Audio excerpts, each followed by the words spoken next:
Assalamualaikum warahmatullahi wabarakatuh. Ya, kembali lagi bersama saya Ibu Siti Ramsyah Aini Ritonga, Guru Bidang Studi Ekonomi SMA Islam An-Nizam Medan. Hari ini kembali lagi di video pembelajaran Ekonomi Gampang. Mari kita buka pembelajaran hari ini dengan mengucapkan nafas Bismillahirrahmanirrahim.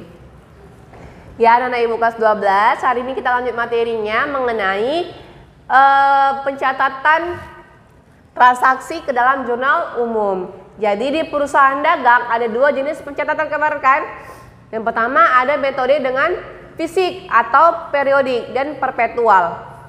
Hari ini kita akan ngebahas yang pertama dulu. Ya, pertemuan selanjutnya yang kedua, yaitu metode fisik dan metode fisik atau periodik. Kita review bahwa kalau di metode fisik berarti pencatatan persediaan barang dagangnya dicek ke gudang fisik. Dicek langsung ke gudang. Ya, dan berarti kalau cek langsung ke gudang, kita nggak bisa dari catatan perdagangan, kita nggak bisa langsung melihat berapa jumlah barang yang ada. Kita harus ngecek ke gudang. Berarti nanti nggak ada di metode fisik, tidak ada penggunaan akun persediaan barang dagang.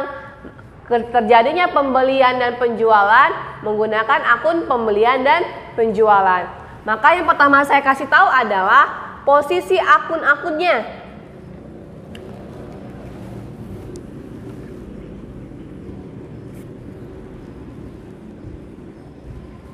Posisi akun normal. Ya, yang ada di perusahaan dagang.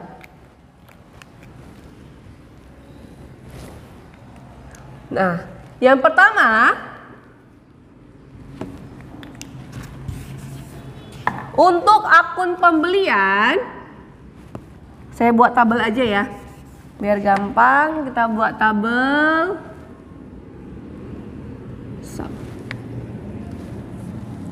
Debit, kredit, akun. Oke. Ini nama akunnya. Ini debit. Ini kredit. Oke. Yang pertama, akun pembelian.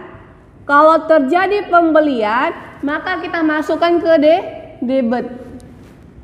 Berarti kalau pembelian itu membeli barang dagang, membeli peralatan, berarti pembelian. Pembelian barang dagang ya, barang dagang. Berarti kalau misalnya pembelian perlengkapan, tetap akun perlengkapan kayak perusahaan jasa. Dia hanya khusus pembelian barang dagang. Yang kedua, di pembelian kemarin ada apa? Ada retur pembelian atau barang yang sudah kita beli kita kembalikan lagi, kita masukkan ke kredit. Yang ketiga ada potongan pembelian. Ya, ketika kita membeli dapat potongan, maka potongan pembeliannya itu kita masukkan ke kredit.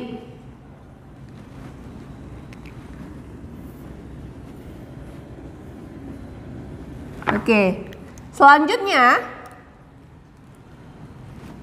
yang keempat ada utang dagang ya. Kalau kita membelinya secara kredit, maka utang dagang kita masukkan ke kredit.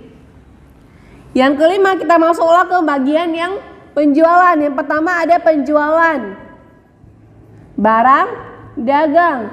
Kalau kita menjual barang dagang, maka posisinya di debit.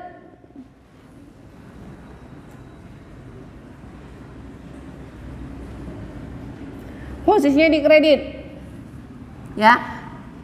Penjualan barang dagang, kalau ada kegiatan penjualan maka posisinya kita letakkan di kredit. Selanjutnya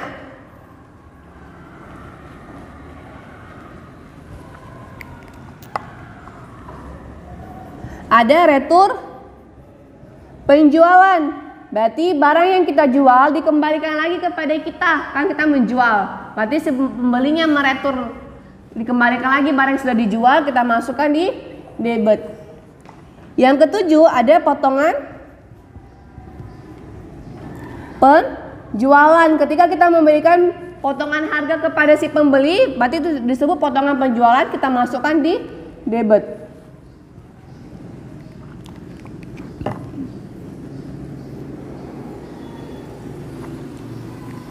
Yang kedelapan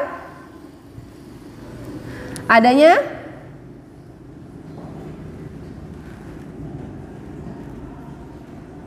piutang dagang. Ketika pembeliannya itu penjualannya itu secara kredit, atau orang kita menjual tapi belum dibayar sama pembelinya, maka kan piutang dagang. Akun piutangnya kita masukkan ke debit. Yang kesembilan ada beban angkut, baik itu penjualan maupun beban angkut pembelian. Pokoknya kan kalau beban-beban kemarin posisinya bertambah di mana? Iya, di debit, ya.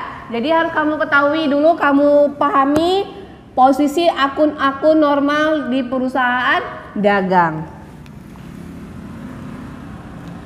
Kalau pembelian di debit, penjualan di kredit. Gini, berarti kalau pembeliannya di debit, retur dan potongannya di kredit. Kalau penjualannya di kredit, maka retur sama potongan penjualannya di debit. Bisa ya? Ini silakan nanti kamu catat di buku catatan kamu biar nggak lupa. Baik, sudah? Kita masuk ke contoh aja. Jadi gini, kalau dia di sini nggak ada menggunakan akun persediaan barang dagang, itu aja bedanya fisik sama nanti yang perpetual. Kalau fisik tidak menggunakan pencatatan persediaan barang dagang. Kalau perpetual menggunakan akun persediaan barang dagang, bahkan ini pembelian nggak ada, gitu ya. Oke, yuk masuk ke contohnya gimana, Bu?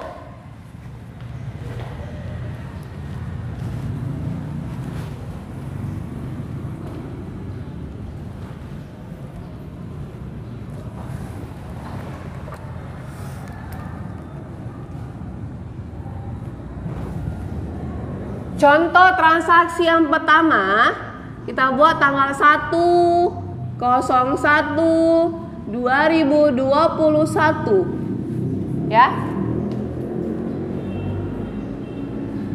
Menyetor modal awal toko baju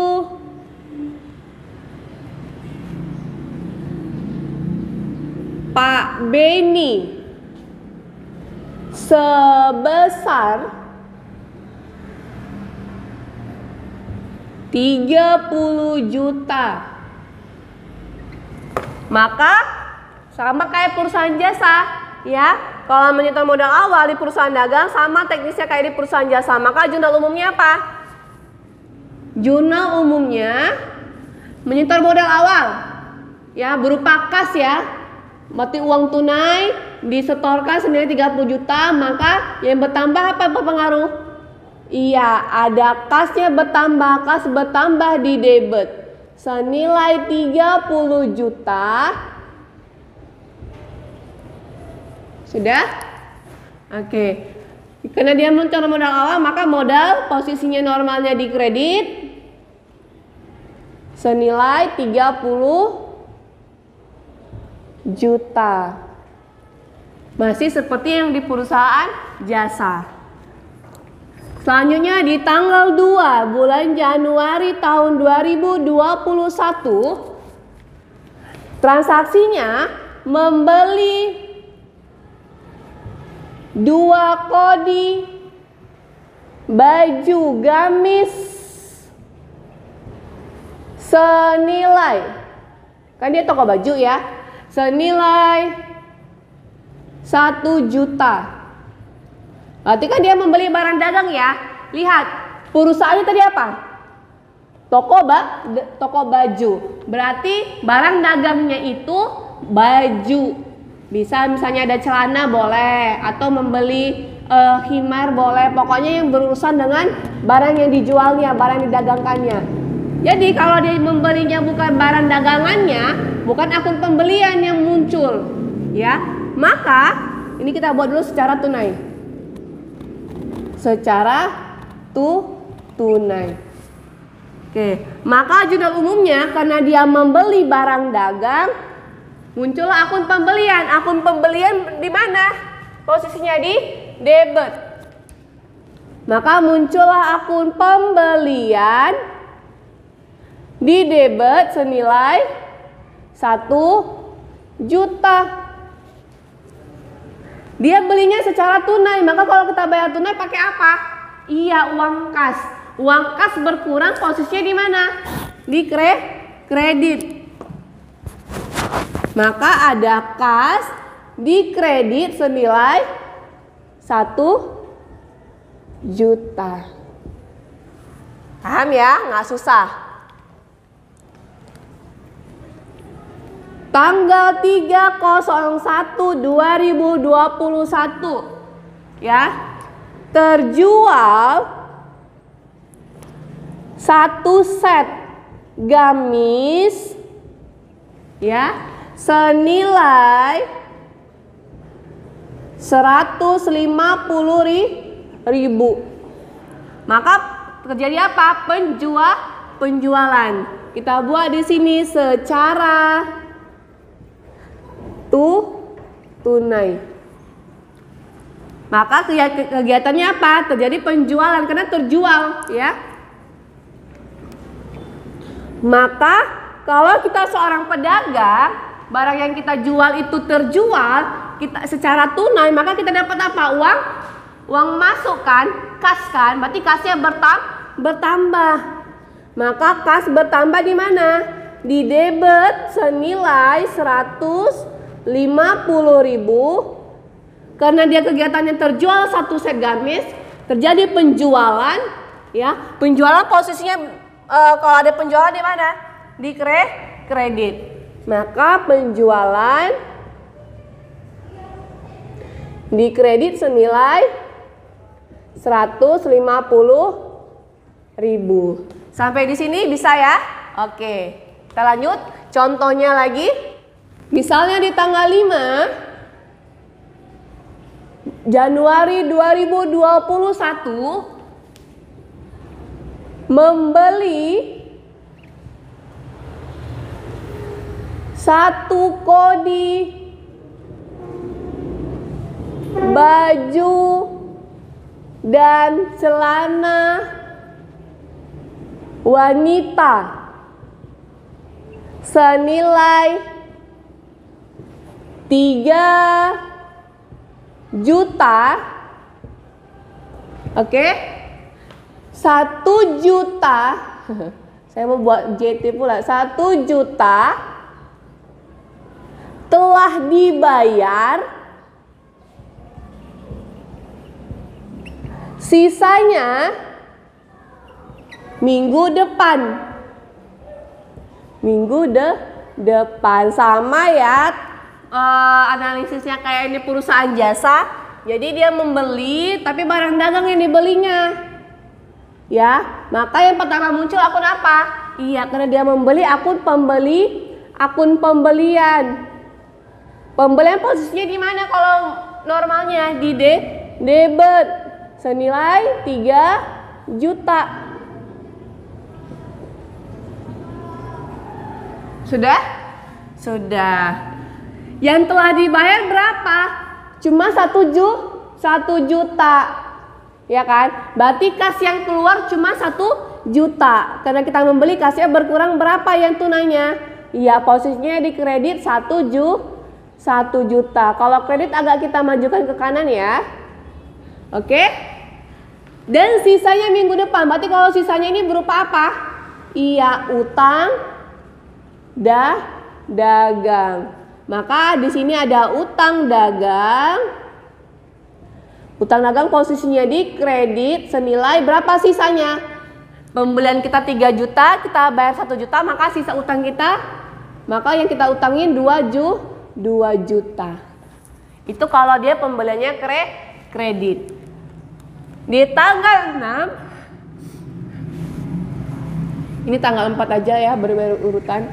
Di tanggal 6 Januari 2021 Ya.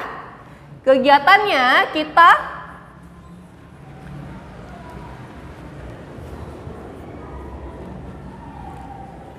menjual barang dagang berupa 3 set baju dan rok senilai 450.000. Oke. 300.000 telah dibayar, sisanya bulan depan. Oke, sama ya. Berarti kalau kita menjual barang dagang, berarti muncul akun penjualan ya, muncul akun penjualan. Maka kalau kita menjual, berarti kita dapat duit ya, dapat kas. Tapi kan ini baru dibayar berapa? 300.000. Maka di sini kasnya di debit karena dia masuk kan, karena kita menjual kan masuk uang kas 300.000. Sementara penjualannya 450.000. Sisanya bulan depan. Kalau kita menjual, berarti sisa pembayaran disebut sebagai piutang dagang. Maka piutang dagangnya di debit ya kan? Piutang dagang.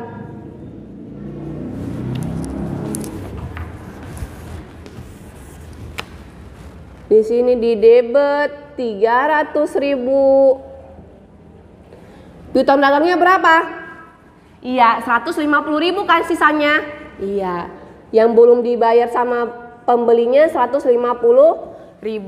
Maka muncul akun apa? Penjualan. Penjualan posisinya di mana? Iya, di kredit senilai berapa? 400.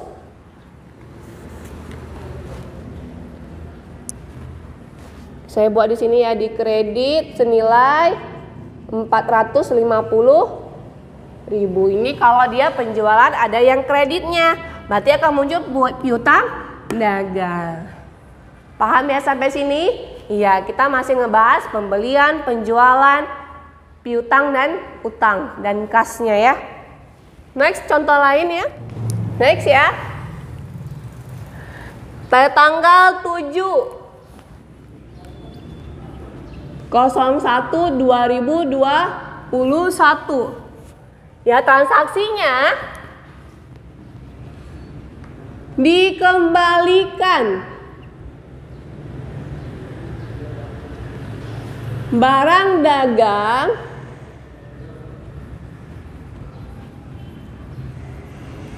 ya, dikembalikan barang dagang yang telah dibeli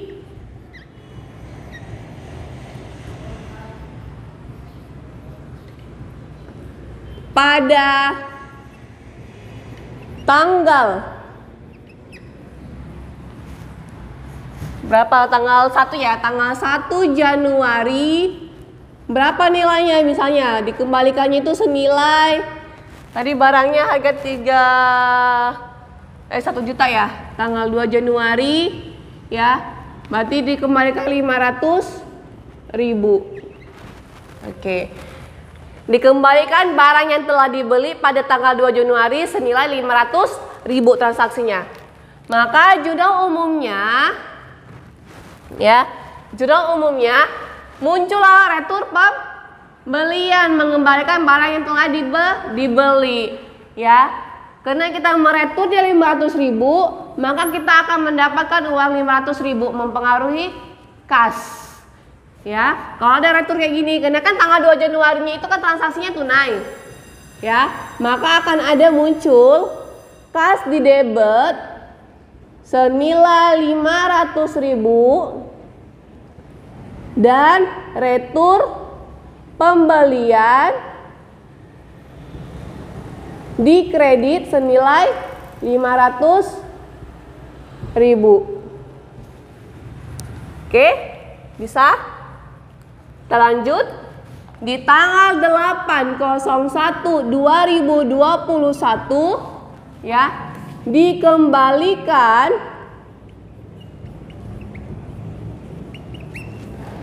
barang dagang yang telah dibeli pada tanggal 4 Januari senilai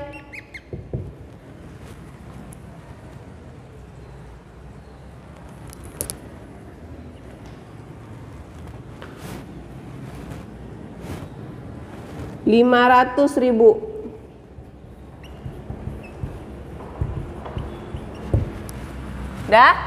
Di transaksi tanggal 8 dikembalikan barang dagang yang telah dibeli pada tanggal 4 Januari senilai Rp500.000. Maka kalau ada transaksi kayak gini, kita ngecek tanggal 4 Januari itu transaksinya ada yang kredit, ya. Di tanggal 4 Januari itu ada utang. Utang kita berapa?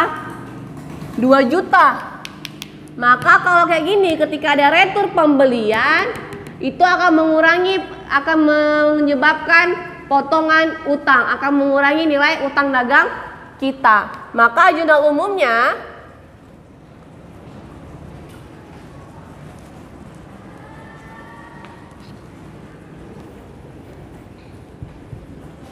ya, kalau utang dagang berkurang posisinya di mana? Iya, di debit, maka utang dagangnya akan berkurang. Karena kita tadi tanggal 4 Januari ini ada berutang pembeliannya. Tapi karena kita ngeretur, maka akan dipotong di utang dagang. Tapi karena dia tadi pembeliannya cash, pembeliannya tunai, maka sebagai kompensasinya dari si penjual kita akan menerima uang sebesar Rp500.000 atas retur kita. Ya, utang dagang di debit karena berkurang, kita dapatkan akan Rp500.000 potongannya, ya. Dan retur pembelian di kredit Rp500.000. Bisa? Di tanggal 9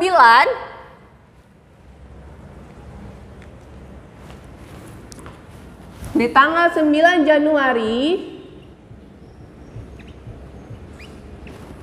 ya, contoh transaksinya adalah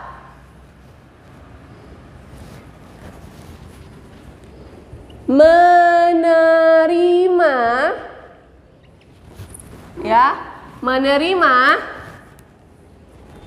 kembali barang dagang yang terima kembali barang dagang yang telah dijual. Saya lihat tanggal berapa kita penjualan? Tanggal 3 Januari senilai penjualannya berapa ya? 50.000 returnya. Udah? Ini yang kalau kita retur penjualan barang yang sudah kita jual, kita menerima kembali barangnya. Ya, retur penjualan. Orang ya, pembelinya yang mengembalikan barang ke kita, barang yang telah dijual. Maka kalau di sini bagi si pembeli dia akan menerima uang, kalau di sini bagi penjual dia akan mengeluarkan uang atas retur itu. Maka kasnya berkurang kan? Di tanggal 3 Januari ternyata penjualannya secara tunai. Maka kalau secara tunai akan bagi si penjual kita akan mengeluarkan uang kena retur itu. Jurnal umumnya ya, muncullah retur penjualan. Retur penjualan posisinya di mana? Iya, di debit senilai 50.000. Nah, si penjual kena retur akan akan mengeluarkan uang. Bagi si pembeli tadi retur pembelian dia akan menerima uang kena retur. Ya, ada namanya Berarti karena kita maukan uang, kasnya di kredit, kas berkurang di kredit senilai, saya buat gini, agak ke sini sedikit ya. 50.000 senilai kasnya berkurang senilai 50.000. Tanggal 10 Januari 2021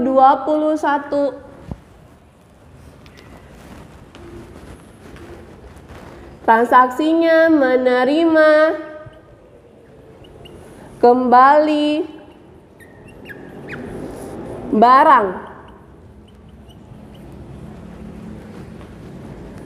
yang telah dijual pada tanggal berapa ya kemarin penjualan 6 Januari ya, 6 Januari senilai 50.000 lagi ya, 50.000. Nah, maka kalau seperti ini kita lihatlah transaksi tanggal 6 Januari itu dia ada piutang, ada penjualan, penerimaan hasil penjualan yang belum dibayar atau kita memberikan utang ke pembeli ya. Kalau tapi si pembeli ngeretur, berarti akan terjadi potongan piutang. Gitu kayak tadi, di potongan utangnya kalau si pembeli. Kalau dia penjualan pembeliannya kredit ya. Ini kan pembeliannya penjualannya dia kredit, ada muncul piutang tadi tanggal 6 Januari. Tapi karena terjadi retur penjualan, maka akan membuat terjadinya penurunan atau pengurangan piutang, potongan piutang. Maka piutangnya akan berkurang. Piutang berkurang posisinya di kredit. Muncullah akun retur penjualan di debit senilai 50.000 ya. Maka selanjutnya akan menyebabkan piutang dagang berkurang ya senilai 50.000. Sudah? Yang terakhir enggak terakhir sih. Selanjutnya ya. Nah, tanggal berapa terakhir tadi? Tanggal 10. Sekarang tanggal 11.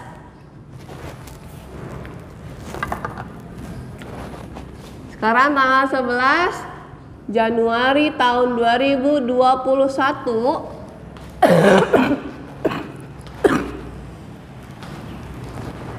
Ada transaksi ya. Ada pembelian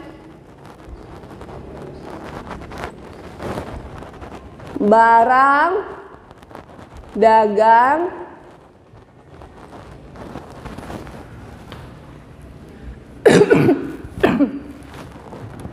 senilai Allah Akbar senilai 50.000 dengan syarat pembayaran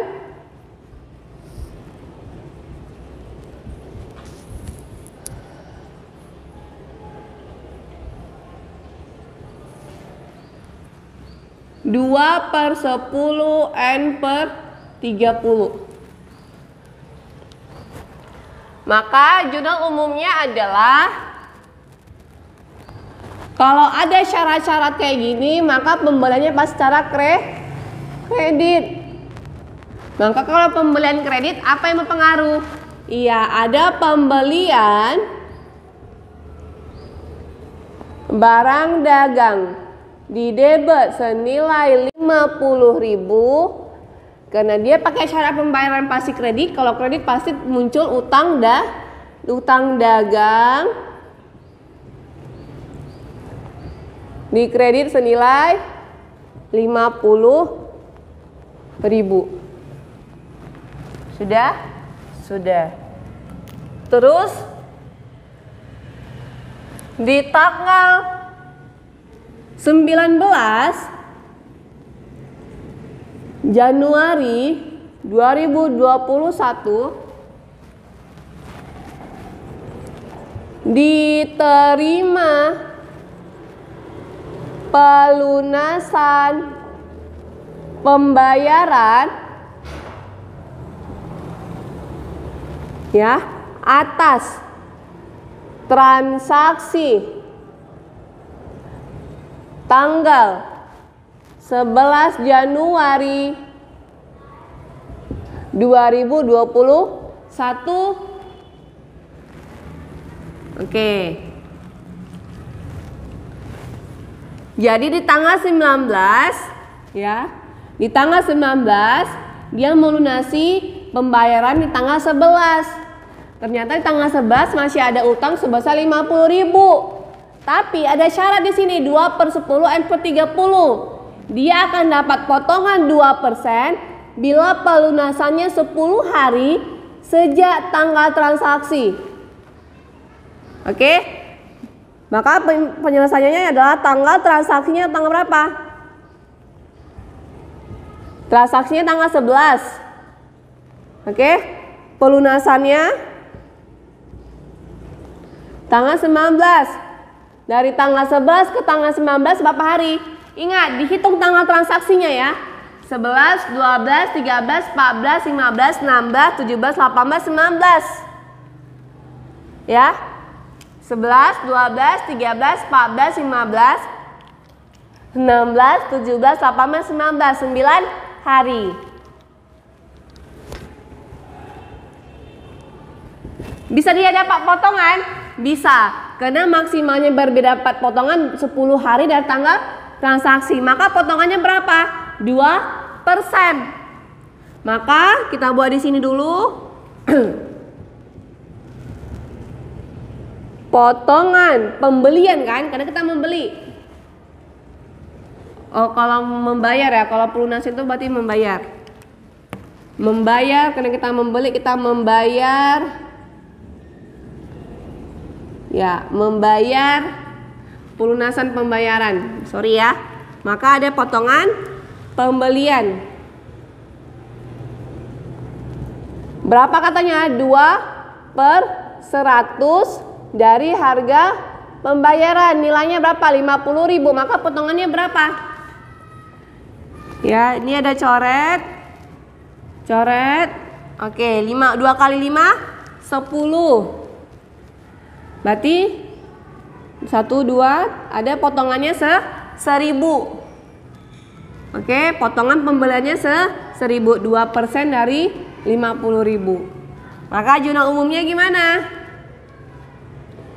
Jurnal umumnya adalah karena dia tadi membayar, berarti yang pertama utangnya akan berkurang. Terus dia dapat potongan. Terus karena dia membayar, dia pakai uang kas. Muncul yang pertama adanya potongan yang di debit dulu, potongan.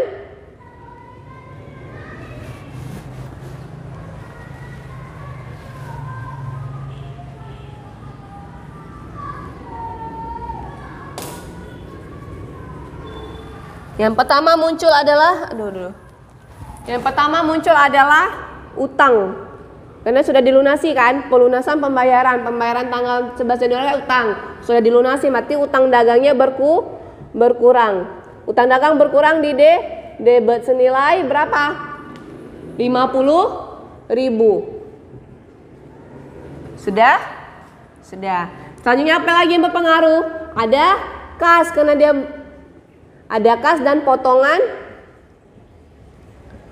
pembelian. Ini kas berkurang di kredit, potongan pembelian normalnya di kredit. Tadi potongannya berapa?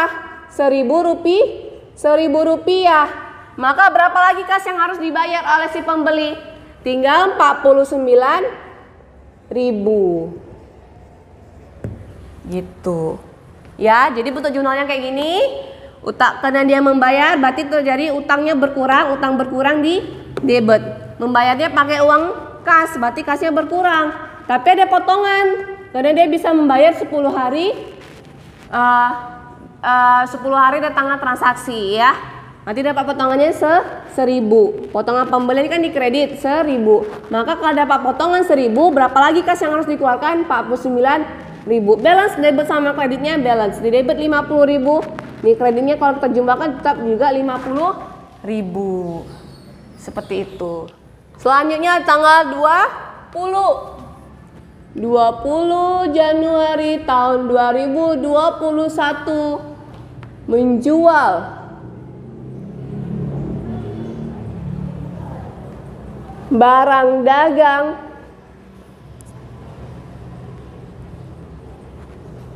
ya, menjual barang dagang senilai 400.000 dengan syarat pembayaran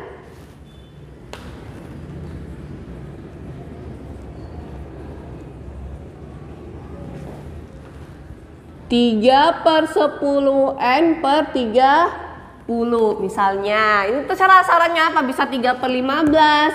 Oke, kita buat 3/15 N/30. Maka yang pertama muncul jurnal umumnya apa?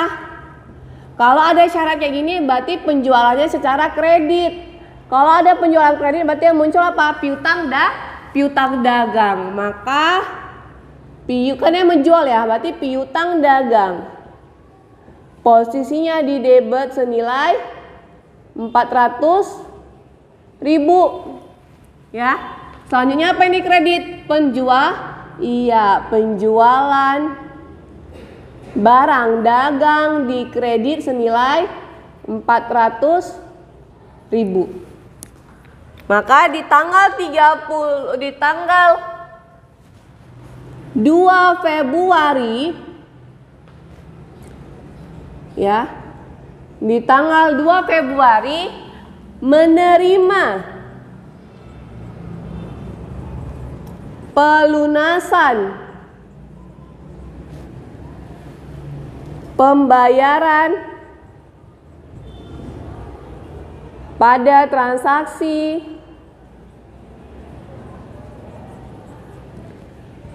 tanggal 20 Januari senilai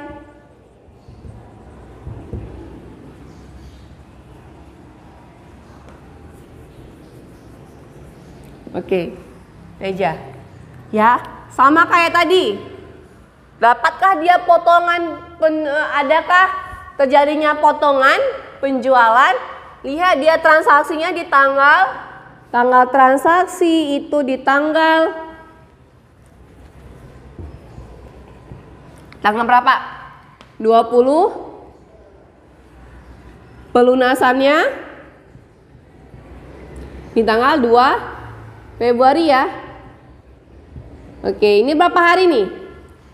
20, 21, 22, 23, 24, 25, 26, 27, 28, 29, 30, 31. Udah 12, 1, 2 Februari. Kan Januari tambah 31, 1, 2. 14 hari.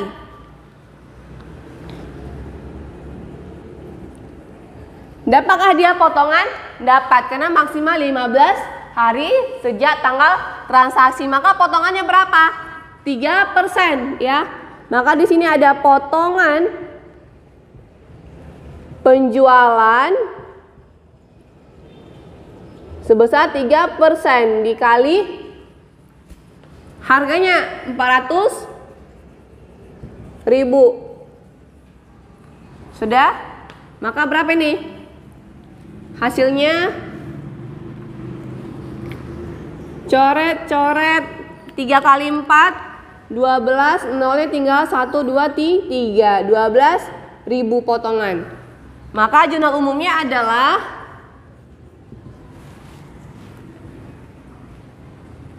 karena dia tadi ini menerima pelunasan.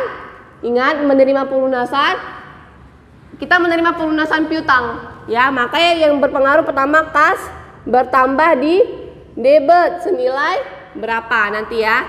Selanjutnya apa lagi? Adanya potongan penjualan.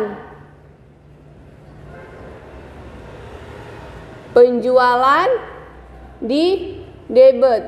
Selanjutnya, iya, kan dia pelunasannya piutang, pelunasan pembayaran tanggal 20 Januari. 20 Januari transaksinya piutang, maka piutangnya habis. Kalau piutang berkurang, posisinya di kredit. Piutang dagang di kredit senilai berapa? 400.000. Ada dia potongan 12.000.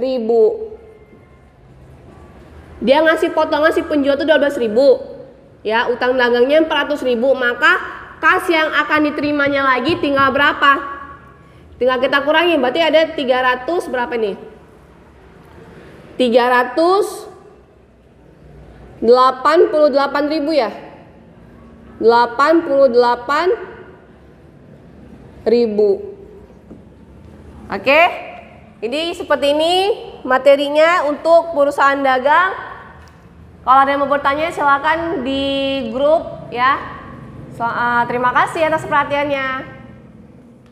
Demikian pembelajaran hari ini. Sampai ketemu di video pembelajaran ekonomi gampang selanjutnya. Jangan lupa like, comment, and share. Terima kasih. SMA Islam An-Nizam, unggul, cerdas, Islami. Assalamualaikum warahmatullahi wabarakatuh.